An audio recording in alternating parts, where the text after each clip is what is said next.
Sur le versant amazonien de la cordillère des Andes, au Pérou, les producteurs de la coopérative de Norandino cultivent des variétés anciennes de cacao.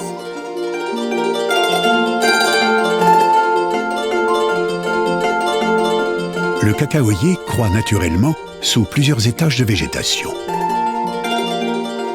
Contrairement à la culture intensive, l'agroforesterie reproduit un environnement naturel. Cette agriculture de nouvelle génération repose sur les connaissances agroécologiques des paysans. Ils désherbent manuellement, sans recours au glyphosate. Ils appliquent des produits naturels fabriqués sur la ferme à partir de décoctions de plantes pour lutter contre les insectes et les maladies du cacaoyer. Ils cultivent des micro-organismes prélevés dans l'humus de la forêt pour fertiliser leurs parcelles.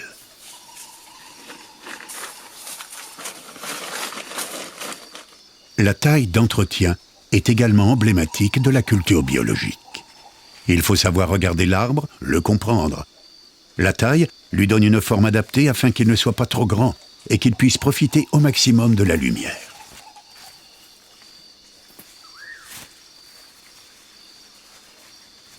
Grâce à ces soins minutieux, une plantation semi-forestière, peu entretenue, devient un verger qui donne de meilleures récoltes.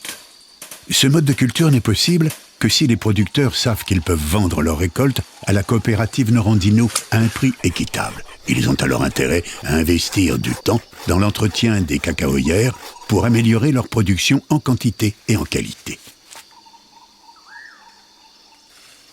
C'est ce que les coopératives du commerce équitable ont rendu possible.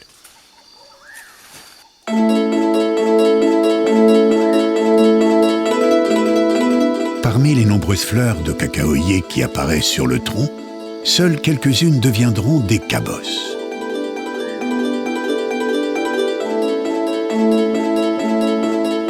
La récolte dure plusieurs mois.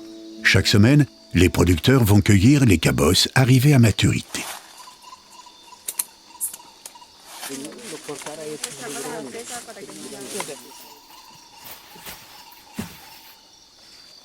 Les cabossages doivent se faire dans les 24 heures qui suivent la récolte. Les producteurs réunissent tous les adultes de la famille pour assumer la charge de travail. Les cabosses sont ouvertes pour extraire les fèves entourées de leur pulpe blanche, appelée mucilage. Une fois mises en sac, les fèves sont acheminées de la parcelle jusqu'au centre de fermentation de la coopérative, à 10 km de là.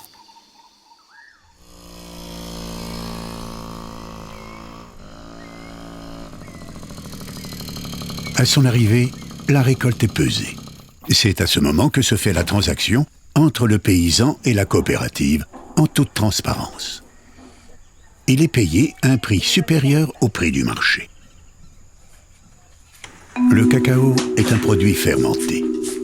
2 phases de fermentation différentes contribuent à développer la typicité du goût, le terroir du cacao.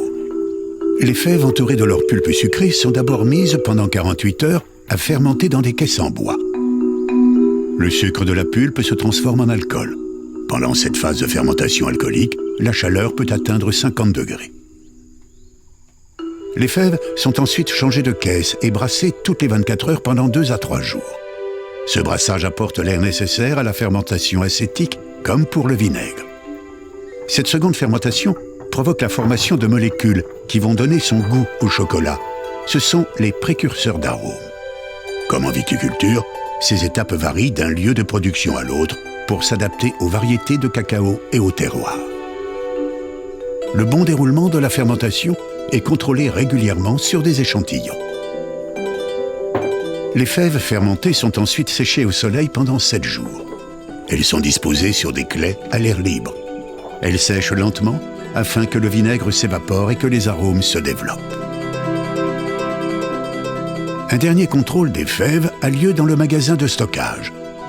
Une guillotine coupe un échantillon de fèves en 2 pour vérifier qu'elles ne sont pas moisies ou attaquées par des insectes et qu'elles sont bien fermentées.